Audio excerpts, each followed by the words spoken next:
Pode. Boa noite a todos novamente. Se você puder, feche os seus olhos e ore comigo pela mensagem que o Senhor tem para nós nessa noite. Deus, como esse hino que o Gabriel cantou disse, quando nós descobrimos a salvação, descobrimos Jesus, nós não podemos ser mais nós mesmos. Não podemos ser mais quem nós éramos antes de conhecermos a verdade, antes de conhecermos o Senhor. E isso tem a ver com todas as áreas da nossa vida, inclusive com a nossa aparência pessoal.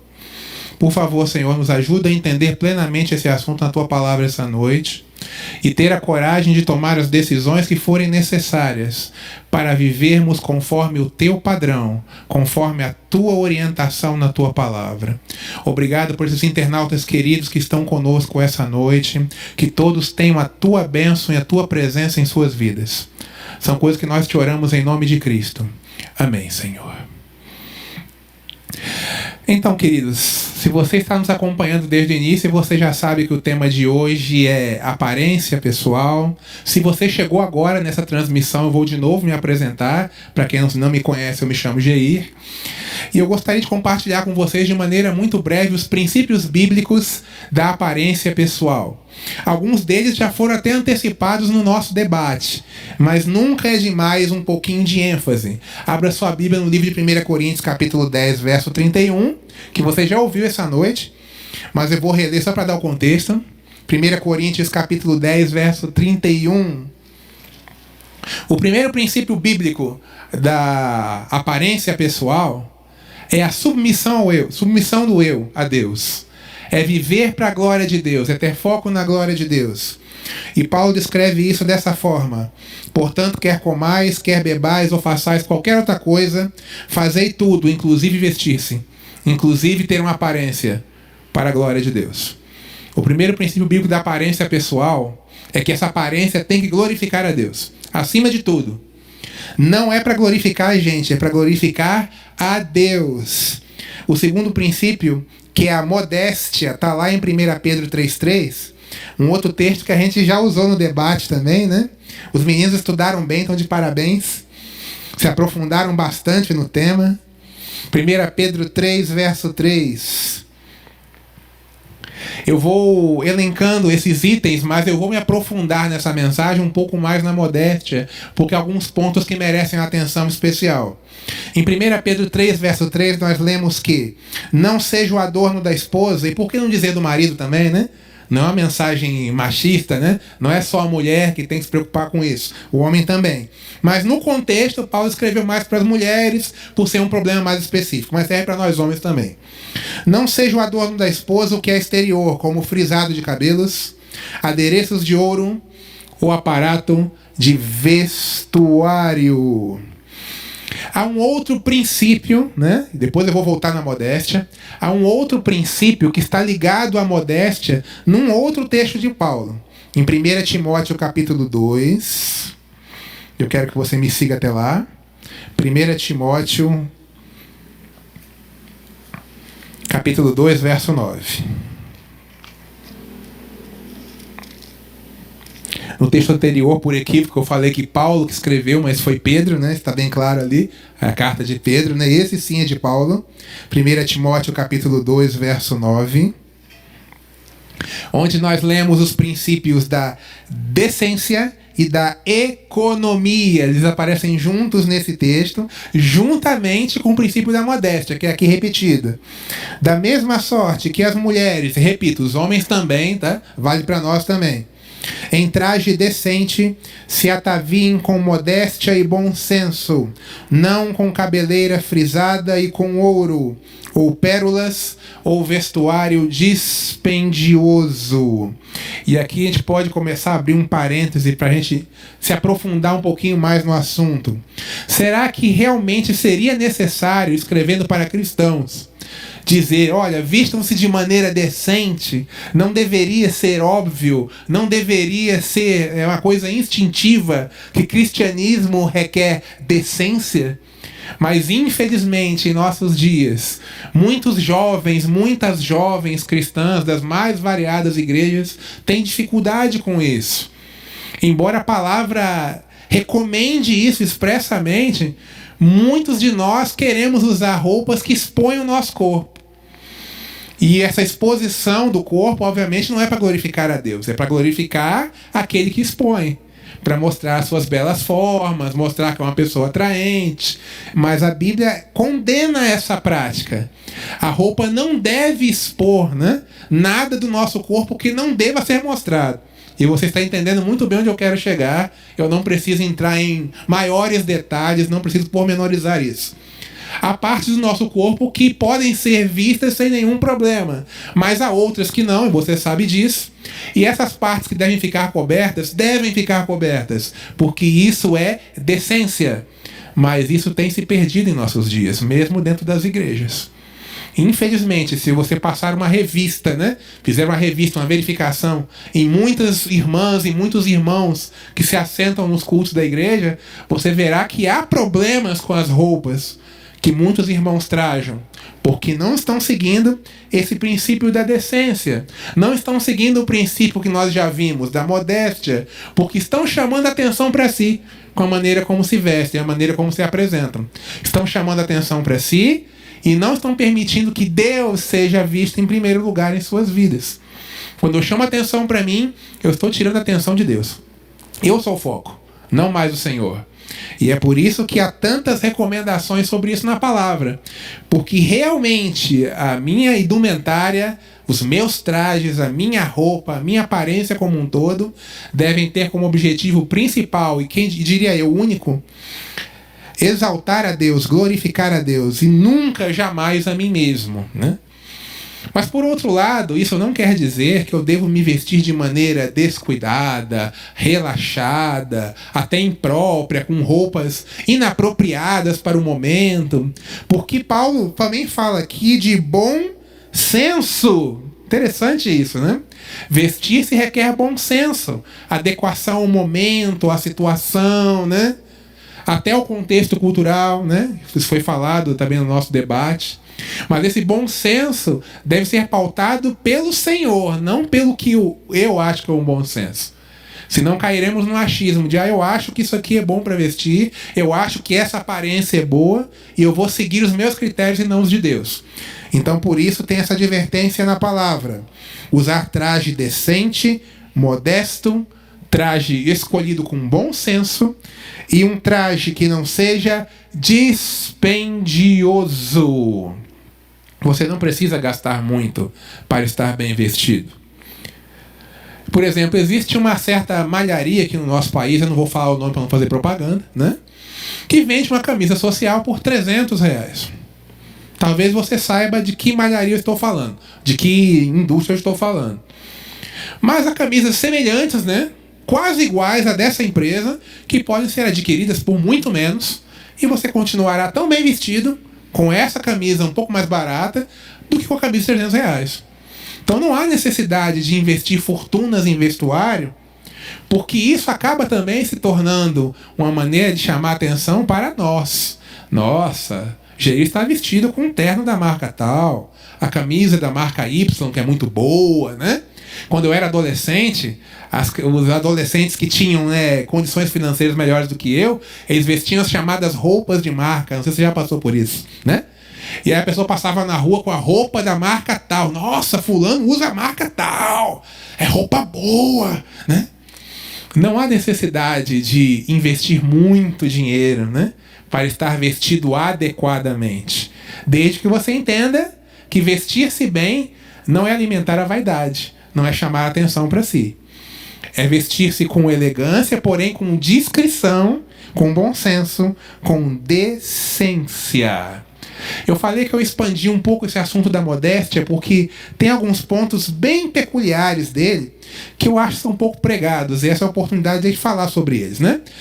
Lá em Gênesis 35 está o primeiro de alguns textos que eu vou ler com você que tratam especificamente de um problema sério com relação à modéstia cristã, que é o uso de joias. A nossa igreja, em particular, historicamente, nunca aprovou, nunca aceitou isso. Mas há correntes, digamos, mais progressistas, né, na mente de alguns que dizem, não, mas não tem problema usar joias. Eu me sinto bem usando joias. Por que não usar joias? Então, pensando nisso, eu pesquisei alguns textos onde Deus responde por que não usar joias. E talvez eu estou falando para alguém que usa joias e é cristão de alguma denominação, enfim, né? Então eu quero chamar a sua atenção, meu amado ou minha amada, para o fato de que a Bíblia fala sim a respeito desse assunto. E a gente vai aprender isso junto hoje.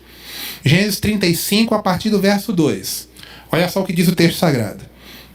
Então disse Jacó à sua família e a todos os que com ele estavam: lançai fora os deuses estranhos que há no vosso meio, purificai-vos e mudai as vossas vestes.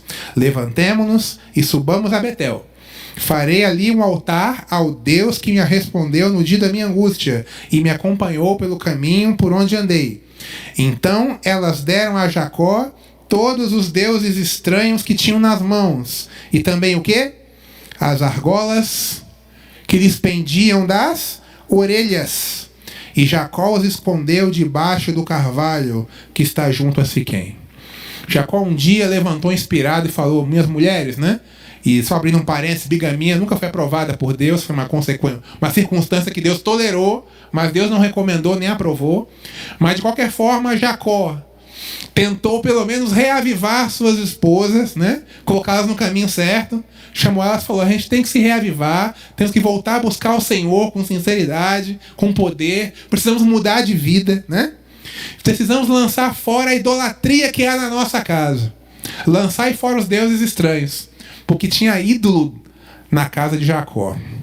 E elas trouxeram os ídolos que elas tinham lá guardadinhos, e além de trazerem os ídolos, elas tiraram as argolas das orelhas. Mas peraí, Jacó não pediu para tirar a argola? Ou pediu? Você está entendendo o que esse verso está dizendo para você? O uso de joias está fortemente associado a apostasia, afastamento de Deus, idolatria. Quem originalmente usavam joias eram os povos pagãos. O povo de Deus nunca deveria ter usado joias. E há mais textos onde eu vou provar isso para você biblicamente. Um deles é o texto de Êxodo capítulo 33. Êxodo 33, versos 5 e 6. Êxodo 33, versos 5 e 6. Porque talvez você possa ainda estar pensando: mas isso não é bem assim, né? Foi uma coincidência elas tirarem as argolas. Jacó só pediu os ídolos, não é verdade? Uma leitura superficial do texto traz essa visão. Jacó pediu os ídolos, elas tiraram as argolas de lucro, mas Jacó não pediu. Deus também não se manifesta nesse texto. Você poderia pensar isso, né? Lá em Gênesis 35, Deus não se manifesta acerca das argolas, das joias das esposas de Jacó. Mas nesse texto que você vai ler, o Senhor se manifesta. Êxodo 33, versos 5 e 6. Porquanto o Senhor tinha dito a Moisés: dize aos filhos de Israel: és povo de dura cerviz. Se por um momento eu subir no meio de ti, te consumirei. Tira, pois, de ti os atavios, em algumas Bíblias está adornos, em outras joias, para que eu saiba o que te hei de fazer. Então os filhos de Israel tiraram de si os seus atavios, desde o monte Horebe em diante. Duas coisas devem chamar a sua atenção, meu amado, minha amada. Primeiro, Deus fala para Moisés: esse povo é muito rebelde, e olha, eu estou perdendo a paciência com eles, mas faz o seguinte, manda eles tirarem as joias para ver se eu me acalmo um pouquinho. Eu estou contextualizando, trazendo para a linguagem jovem. Esse povo já está passando dos limites, mas para eles ganharem um pouco de moral comigo, manda eles tirarem as joias. E aqui foi Deus falando, você percebe? Não foi Moisés que deu essa ideia, Deus que falou. E outra coisa que me chama a atenção nesse texto é que os filhos de Israel tiraram as suas joias e continuaram caminhando sem elas, desde o Monte Horebe até Canaã. Eles não colocaram mais joias sobre o seu corpo. Gente, isso é sério. Deus falou. Agora não é Jacó que fala para as esposas tirarem as joias. Deus está falando: tire as joias. Mas muitas vezes, especialmente jovens, né? Nossos jovens queridos, eu já ouvi muitos jovens falar: mas isso não tem nada a ver, eu me sinto bem. Qual é o problema de usar? Amado, o problema é que Deus não gosta. E desde que eu aceitei a Cristo, eu preciso entender como cristão que tudo aquilo que Ele não gosta, eu também não devo gostar. Ainda que isso não me pareça problemático, não me pareça nocivo, mas se Deus está dizendo, eu não quero, então eu como servo, como discípulo, devo me submeter a isso e dizer, Senhor, eu gosto, mas eu aceito a tua vontade, eu vou tirar. E sabe, isso não é fácil. E talvez eu estou falando para alguém que está me olhando com olhos arregalados aí na internet. Pensando, nossa, eu usei joias a vida inteira. Eu sou da igreja A, da igreja B, na minha igreja todos usam, não tem problema. É verdade, você usou até agora, porque talvez você não sabia dessas mensagens que o Senhor tem a esse respeito. Mas agora você sabe. Agora a decisão é sua. A decisão é minha, porque agora nós não somos inocentes. Nós sabemos do que Deus orientou. Um outro texto sobre esse assunto, Isaías capítulo 3. Isaías capítulo 3, versos 16 a 23. Isaías capítulo 3, versos 16 a 23. Eu vou te dar o contexto desse texto. O povo de Israel foi um povo muito rebelde, não só no tempo da travessia lá do Êxodo, mas depois também. Se envolveram muito tempo em idolatria e foram sempre tropeçando com isso, caindo, pecando, até que Deus resolveu usar uma terapia de choque. Deus iria permitir que os inimigos de Israel, especificamente os babilônios, fossem e vencessem a nação, destruíssem Jerusalém e levassem cativos. O texto que você vai ler, ele está dentro desse contexto. Os babilônios vindo e vencendo o povo de Israel, levando cativos, destruindo a cidade. Olha o que Deus diz aqui. Isaías 3,16 em diante. Diz ainda mais o Senhor, visto que são altivas, em outras Bíblias, orgulhosas, as filhas de Sião, e andam de pescoço emproado, de olhares impudentes, andam a passos curtos, fazendo tinir os ornamentos de seus pés. Elas usavam aquelas joiazinhas que ficam lá no tornozelo, não sei como chama, porque eu não uso, nunca usei, obviamente, né? Mas você sabe o nome que dá, né? O Senhor fará tinhosa a cabeça das filhas de Sião e porá a descoberto as suas vergonhas. Naquele dia tirará o Senhor o enfeite dos anéis dos tornozelos. Acompanhe isso. As toucas, os ornamentos em forma de meia-lua, os pendentes, os braceletes, os véus esvoaçantes, os turbantes, as cadeiazinhas para os passos, as cintas, as caixinhas de perfumes, os amuletos, os sinetes, as joias pendentes do nariz. Já ouviu falar em piercing? Acho que já, né? Pois é, existia alguma coisa semelhante naquele tempo. Eu descobri lendo Isaías 3. Os vestidos de festa, os mantos, os chales e as bolsas, os espelhos, as camisas finíssimas, os atavios de cabeça e os véus grandes. Você percebe que na maior parte desse bloco de texto que nós lemos, Deus está falando de joias. Ah, Jair, mas se o povo seria levado cativo para a Babilônia, se seriam derrotados na guerra, é claro que as mulheres seriam maltratadas. Elas seriam despidas de suas roupas finas, receberiam roupas de escravas, sofreriam maus tratos, enfim, seriam tratadas de forma indigna, concordo com tudo isso. Só que na mentalidade hebraica, quando as coisas são repetidas ou muito enfatizadas, é porque elas são importantes. O fato de haver um monte de joias nessa lista aqui não é mera coincidência. É Deus falando, olha, isso me irritou tanto, que quando chegar o dia do castigo de Israel, do juízo sobre Israel, essas mulheres orgulhosas de Sião, esse é outro nome para Jerusalém, essas mulheres orgulhosas vão perder essas joias todas que elas usam, que elas fazem questão de usar, e que eu já disse, desde Êxodo 33, que não deveriam usar. Ou seja, Deus está descrevendo aqui um povo que continuava rebelde no quesito aparência pessoal. Um outro texto sobre o assunto no Novo Testamento, sim, porque se eu ficar só lendo do Velho, alguns irmãos evangélicos que podem estar me assistindo dirão, irmão, isso aí foi abolido. Isso aí, a graça cobriu tudo. Veio Jesus e acabou com tudo isso. Não tem nada a ver esse negócio mais. Vamos ver se tem ou não? Apocalipse capítulo 17. Apocalipse capítulo 17.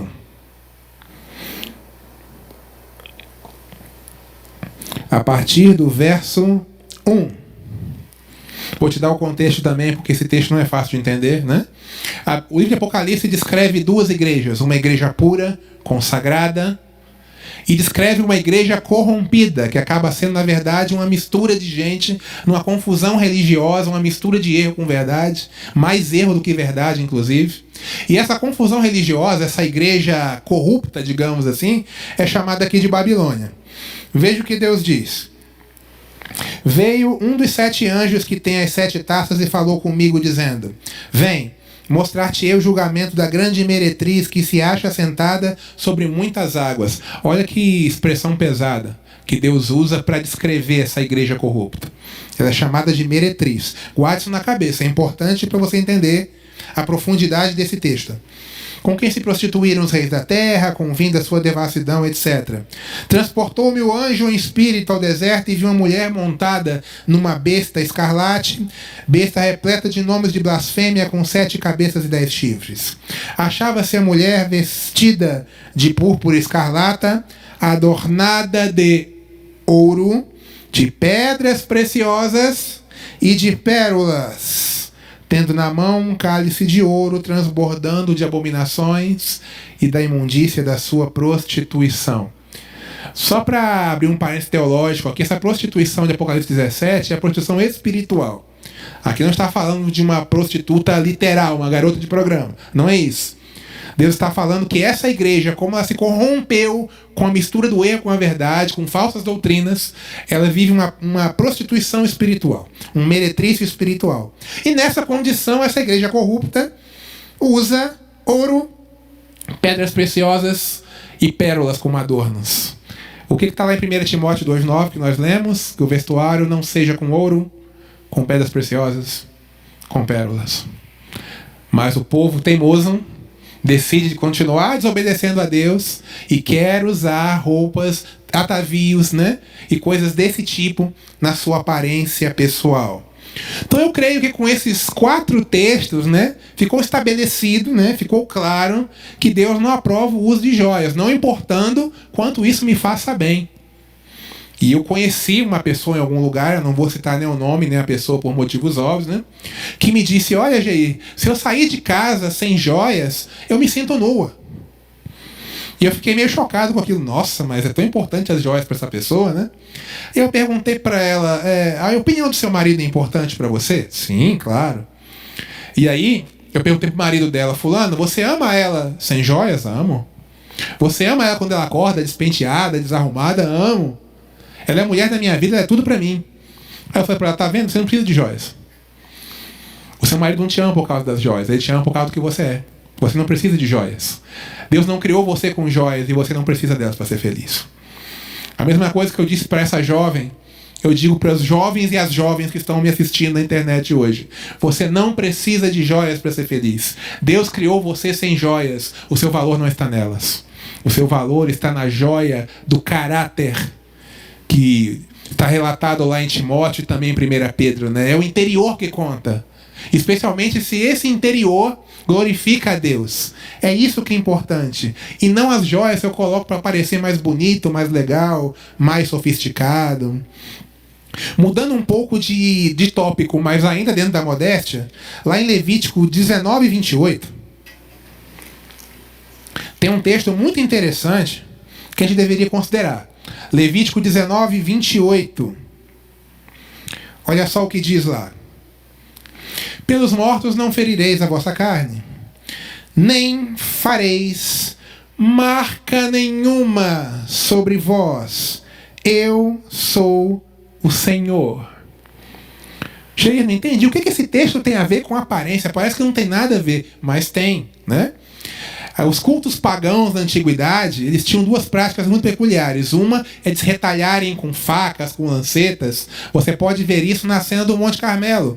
Elias contra os profetas de Baal e Azera. Enquanto os profetas de Baal estavam lá clamando: Baal, responde-nos! Eles se retalhavam, eles se feriam, porque era parte do culto deles. E outra coisa muito comum nos cultos pagãos era fazer pinturas no corpo, marcas no corpo. Hoje em dia, muitos acham que tatuagem é uma coisa neutra, que não tem nada a ver, tanto faz. Mas esse texto me sugere fortemente, amados, que eu não deveria fazer nenhuma marca, nenhum desenho, nenhuma tatuagem no meu corpo. É claro que se você tem uma tatuagem e se converteu após fazê-la, é uma tatuagem permanente, fique em paz, meu irmão. A graça cobriu, né? Qualquer pecado, qualquer coisa, e você está salvo em Cristo. Mas se você é cristão e está indo para um estúdio de tatuagem, tem alguma coisa errada. Porque a palavra está nos alertando que nós não deveríamos fazer isso. Mas, Geir, tem tatuagem que é tão legal. Tem tatuagem de coraçãozinho, de passarinho, de pombinha. O que que tem? Eu já vi tatuagem, por exemplo, de rolo de massa. Um cara que é cozinheiro tatuou lá um rolo de massa, uma panela com ingredientes. Qual é o problema? Para que serve a tatuagem? Ela chama atenção para Deus ou para você? Você faz uma tatuagem para ficar escondida para ninguém ver? Eu acho que não. Há exceções, né? Já ouvi falar de tatuagens em lugares inomináveis aqui nesse sermão. Mas fora essas, as tatuagens geralmente são em lugares que as pessoas querem que elas sejam vistas. E quem olha para uma tatuagem vai ter sua atenção chamada para quem? Para o dono da tatuagem. Não para Cristo, não para Deus. Então, novamente, por trás desse tópico, há aquele princípio que iniciou essa mensagem. Tudo seja feito para a glória de Deus. Se você pensou em fazer uma tatuagem, ainda que pequenininha, e você é cristão, né, de qualquer igreja, né, está conhecendo a palavra de Deus, atente para esse texto. Embora não tenha a palavra tatuagem aqui, porque não existe esse conceito, fica claro que Deus não quer que a gente faça marca nenhuma em nosso corpo. Próximo texto, 2 Reis 9:30. Nós estamos dando um giro na Bíblia, porque é muito importante que a gente tenha essa visão de que esse assunto é bíblico, né?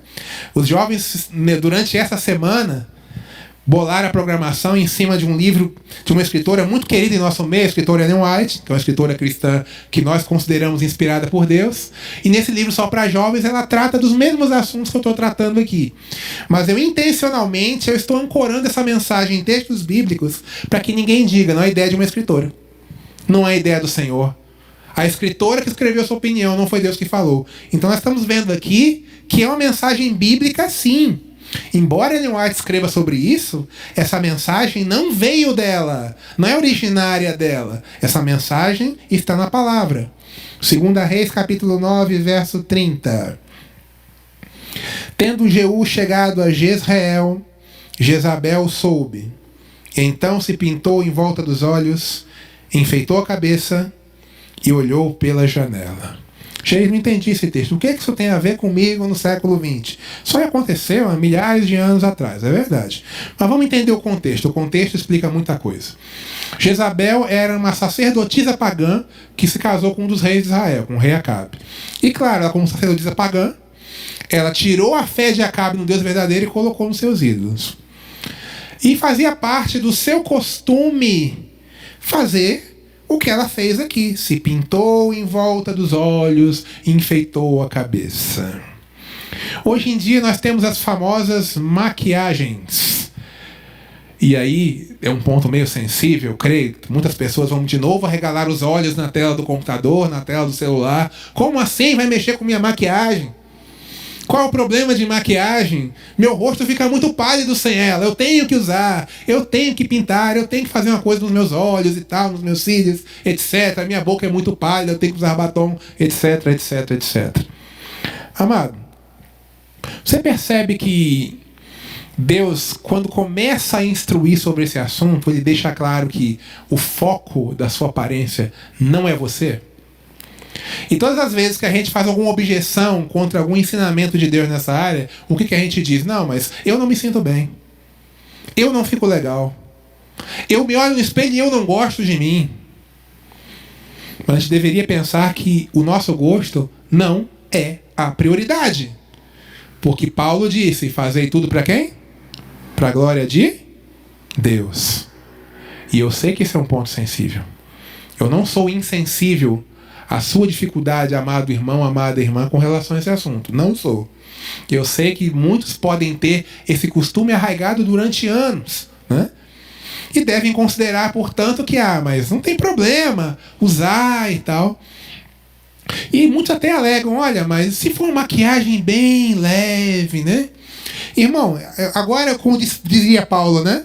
Digo eu não, Senhor, né? O que eu vou dizer agora é de mim mesmo. Se você realmente precisar muito usar, use a mais discreta, a mais leve possível. Sabe qual é o problema? É que a gente não faz isso. Quem que usa a maquiagem mais leve e mais discreta possível? O batom mais leve e mais discreto.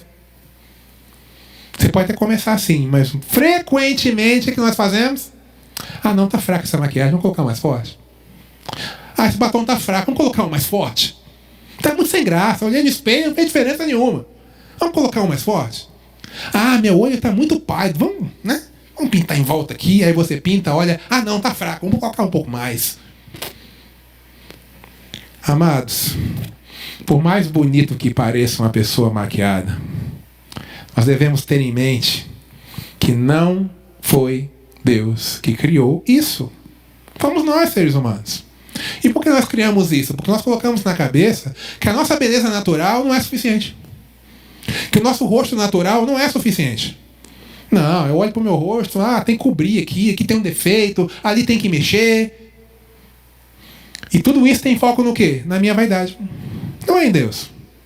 Porque para Deus eu sou aceitável com essa pele, com esse rosto que vocês estão vendo, sem nada. Você, irmã, é aceitável perante Deus com o rosto que Ele te deu, sem nada. Mas infelizmente nós nos acostumamos com o conceito da maquiagem, que ela é necessária, e aí nós vamos deixando ela entrar, e ela vai entrando, ela vai entrando, e ela vai sendo intensificada, e por fim chegamos na situação que vivemos hoje, em que ela é largamente usada em qualquer escala, em qualquer nível, sem nenhuma distinção, inclusive, de pessoas descrentes. Hoje em dia está difícil você chegar na rua, olhar uma moça crente e uma moça descrente. Estou citando agora moças de maneira específica pela frequência do uso da maquiagem. Mas não quer dizer que o princípio não se aplica aos homens, tá? Não é uma mensagem machista, absolutamente. Mas a frequência do uso da maquiagem é maior nas mulheres. Então, por isso eu estou citando as mulheres nesse caso. É difícil você encontrar uma diferença clara entre uma jovem cristã e uma jovem não cristã nesse quesito. Tá ficando difícil. Antigamente, quando você andava na rua, você olhava para a mulher, nossa, aquela ali é crente. Hoje essa diferença não está mais tão clara. Então deveríamos considerar isso com atenção.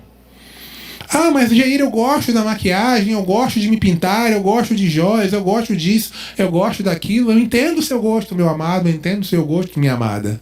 Mas eu estou colocando para você o gosto do Senhor. E o gosto do Senhor, muitas vezes, frequentemente, é diferente do nosso. E a gente precisa considerar isso e pedir a Deus força para fazer os ajustes necessários, se a gente tem dificuldade em alguma dessas áreas.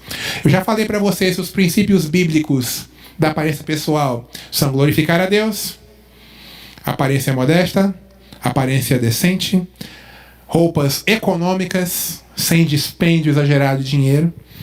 E eu estou indo agora para o último princípio, está em Deuteronômio 22, verso 5.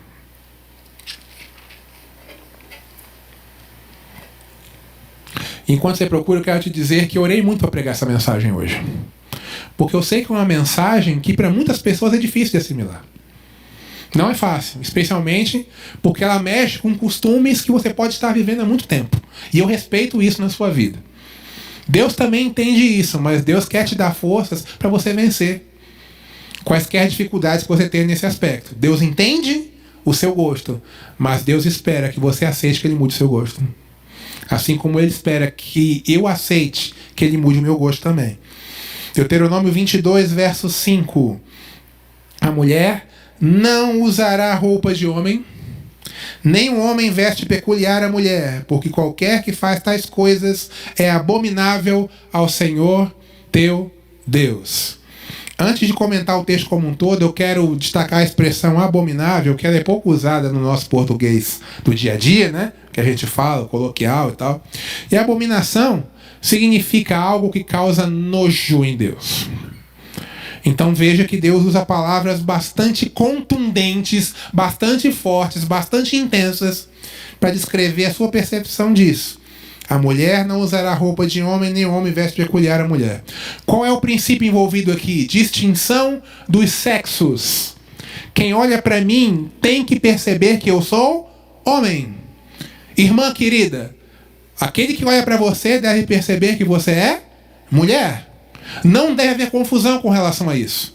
Mas, infelizmente, muitas das roupas que temos usado, mesmo dentro da igreja, causam confusão. Às vezes as pessoas olham para determinados homens e, opa, mas que cabelo é esse? Que roupa é essa? As pessoas olham para determinadas mulheres, opa, mas essa roupa aí? Isso não deveria acontecer. Pelo menos não entre servos de Deus, entre pessoas convertidas. Aqueles que não conhecem ainda a palavra, tudo bem, porque eles não têm esse discernimento, eles vão se vestir conforme a moda. E a moda, totalmente contrária a isso aqui, você sabe, né? Para a moda, tudo é unissex, né? Até a distinção de sexos fisiológica está sendo questionada hoje no mundo, né? Ideologia de gênero, cada um pode ser o que quiser, enfim, né? Totalmente contrária à Bíblia. E na esteira desse conceito de ideologia de gênero, tem a ideologia da roupa. Ah, se o gênero não é importante, a roupa também não. Cada um usa o que quiser. Quer usar calça, usa. Quer usar saia, usa. Tanto faz. Não, para Deus é diferente. Para Deus, mulher usa roupa de mulher. Homem usa roupa de homem. Para Deus, mulher se parece com mulher. Para Deus, homem se parece com homem. Mesmo que seja legal, não, quero ter um visual diferente, um visual irado. Mas, gente, cuidado. O visual irado pode deixar Deus irado com você. Olha o que está dizendo aqui. Essas coisas são abominação. Eu tenho nojo disso. Gente, é Deus falando com Moisés. Você percebe isso? Isso é importante. Deus está dizendo, eu não aceito isso. Me perdoem aqueles que acham que esse tipo de argumentação é homofóbica, é discriminatória. Eu não posso pregar nada que não esteja na palavra de Deus. Mesmo que a sociedade não concorde, eu não posso, de maneira nenhuma, pregar para você algo que não está na palavra. Porque é a palavra de Deus, não é a palavra do homem. Mesmo que o homem não concorde, Deus continuará pensando da mesma maneira. Então, o que vemos aqui? Devemos submeter a nossa aparência ao Senhor. Devemos ter uma aparência modesta. Devemos ter uma aparência decente. Nada de provocar excitação nos outros, desejo sexual nos outros, com a nossa aparência. Vestuário econômico e de bom senso. E devemos ter uma roupa que nos identifique como homem e como mulher. Clara distinção de sexos. Talvez eu falei para algumas pessoas hoje pela internet que tinham dificuldade em um ou em vários desses pontos. Talvez para mim isso seja um pouco mais fácil, porque sendo homem, automaticamente algumas coisas o homem já não faz, dessa lista que eu citei, né? Talvez as irmãs tenham mais dificuldade, as jovens, as mulheres tenham mais dificuldade nesse aspecto, talvez não. Mas seja você quem for, homem ou mulher, eu gostaria que você pensasse de novo no verso que iniciou as nossas considerações dessa noite, que iniciou este sermão e que iniciou o debate que tivemos antes do sermão. Portanto, quer comais, quer bebais ou façais qualquer outra coisa, fazei tudo para a glória de Deus. Você está disposto a glorificar a Deus? Glorificar a Deus é difícil, gente. Glorificar a Deus exige renúncia. Cristo disse em Lucas 9, aquele que não tomar a sua cruz e não negar a si mesmo, não pode vir até mim, não é digno de mim. Servir a Deus exige renúncia, exige entrega. Exige entrega de tudo, inclusive das nossas roupas. Exige entrega da nossa aparência. Aquilo que eu mostro para as pessoas quando eu saio de casa, a roupa que eu uso, deve mostrar de alguma forma que eu temo ao Deus do céu. As pessoas precisam ver isso. Se elas não estão vendo isso, há algo errado em mim. Por mais que eu goste de outro tipo de roupa, outro tipo de aparência, Deus está me confrontando com a sua palavra essa noite, que eu preciso mudar. E é claro que essa não é a única mudança que nós precisamos fazer. Todos nós temos muitas coisas para mudar e essa semana nos confrontará com muitas outras. Ontem você ouviu que precisamos tomar cuidado com as distrações e manter o foco na comunhão com Deus, não permitir que o diabo nos distraia. Hoje você aprendeu que a sua aparência deve glorificar a Deus. Amanhã aprenderemos alguma outra coisa que nos mostrará que nós precisamos mudar. E como disse o título dessa semana de oração, né? E eu me sinto à vontade para falar como estou falando, porque eu tenho contexto para isso. Pronto, falei. Não sei se eu feri alguns, se eu choquei outros. Mas, amado, a minha intenção não foi ferir nem chocar. Foi apresentar a palavra de Deus. A palavra de um Deus que tem diretrizes claras sobre tudo na vida, inclusive sobre a aparência pessoal. Eu não poderia encerrar sem fazer um apelo para você. Será que não é hora de eu repensar como eu tenho me vestido, como eu tenho me apresentado diante dos outros enquanto cristão?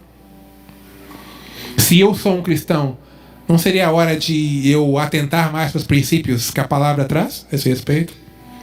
E se você, amado, assistiu essa programação e não é cristão confesso, não é um cristão batizado, não é membro de igreja, mas tomou contato com essa mensagem agora, hoje, eu te convido, né, te desafio até a permitir que Deus faça algumas mudanças na sua vida.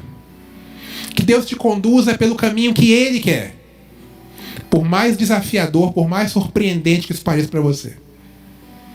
Porque desde que eu aceitei a Cristo, Ele já mudou muita coisa em mim. Tem muita coisa para Ele mudar ainda, é bem verdade. Mas eu tenho pedido que Ele faça isso. Você quer orar comigo hoje, jovem, rapaz, moça, ancião, qualquer internauta que está me assistindo hoje? Você quer orar comigo para Deus fazer as mudanças que Ele precisa fazer na sua vida?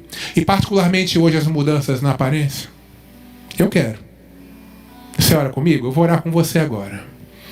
Deus, nós estudamos hoje uma mensagem contundente da Tua Palavra, que mostra que nós precisamos Te servir também com a nossa aparência, também com o nosso aspecto exterior, também com o nosso vestuário. Que Tu também tens regras a respeito disso. E elas foram claramente reveladas em Tua Palavra essa noite. Por favor, Deus, nos ajuda a abrir mão do nosso gosto. Sim, porque o nosso gosto, muito provavelmente, é diferente do que nós lemos hoje. Provavelmente nós gostávamos de outro tipo de roupa. Nós gostávamos de usar joias, gostávamos de outras coisas, de uma outra apresentação, de uma outra forma de ser, de uma outra forma de nos mostrar para o mundo. Mas agora Tu nos mostrastes a forma como Tu queres que o mundo nos veja. E esse confronto para muitos de nós que ouvimos essa mensagem é difícil. Então eu Te oro, Deus, para que o Teu Espírito nos fale ao coração de maneira clara e poderosa, que hoje é o tempo da mudança. Que hoje precisamos decidir algo a respeito disso. Se não estamos fazendo as coisas que Tu gostarias que nós fizéssemos no tocante à nossa aparência, precisamos de submissão à Tua vontade. Porque afinal de contas, o primeiro, último e grande princípio da aparência cristã é glorificar a Ti. Paulo fala isso. E nós precisamos ter em mente isso. Nós não nos vestimos para nós. Não nos vestimos para aquele que nos vê. Não nos vestimos para a sociedade. Nós nos vestimos, nos apresentamos como servos de Deus. E se nós ainda não somos servos de Deus, porque talvez eu falei nessa noite para pessoas que não são, que ainda não se converteram, que ainda não aceitaram a palavra, não aceitaram a salvação, não aceitaram Cristo. Para essas pessoas eu peço, Deus, mostra a elas que Tu tens um caminho de verdade, de vida e de salvação. Um caminho que, claro, inclui renúncia também, não é um caminho fácil de trilhar, mas é um caminho que redunda em vida eterna. E se redunda em vida eterna, vale a pena abrir mão do meu gosto. Vale a pena abrir mão da minha roupa preferida, da minha joia preferida, da minha maquiagem preferida, do meu adorno preferido. Vale abrir mão daquilo que Tu não queres para viver aonde Tu queres que eu viva, que é junto contigo por toda a eternidade. Obrigado, Deus, por esse tempo que estudamos a Tua Palavra, tanto através do debate como através da mensagem pregada. Nos ajuda a entendê-la não só intelectualmente, mas emocionalmente, espiritualmente também. Colocá-la no coração e vivê-la. São coisas, Deus, que eu Te oro, certo estou sendo ouvido, em nome de Jesus. Amém, Senhor.